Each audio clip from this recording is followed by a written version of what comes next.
حضرت انس رضی اللہ بیان فرماتے ہیں، ایک آدمی نے عرض کیا، اللہ کے رسول، میں سورہ اخلاص سے محبت کرتا ہوں۔ آپ نے فرمایا، بے شک تمہاری اس سے محبت ہی تمہیں جنت میں لے جائے گی۔ حضرت عبداللہ بن عمر بیان فرماتے ہیں، رسول اللہ صلی اللہ علیہ وآلہ وسلم نے فرمایا، حامل و عامل قرآن سے کہا جائے گا، پڑھتا جا اور چڑھتا جا، اور ویسے ترتیل سے پڑھ جیسے تو دنیا میں ترتیل کے ساتھ پڑھا کرتا تھا،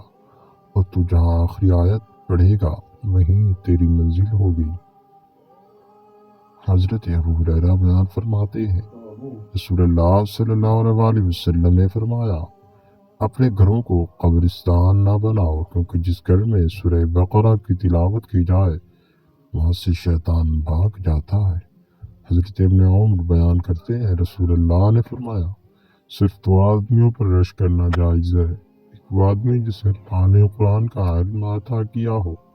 اور وہ دن رات اس کی تلاوت عمل کا اہتمام کرتا ہو، اور ایک وہ آدمی جسے اللہ نے مال عطا کیا ہو اور وہ دن رات اس میں سے خرچ کرتا ہو۔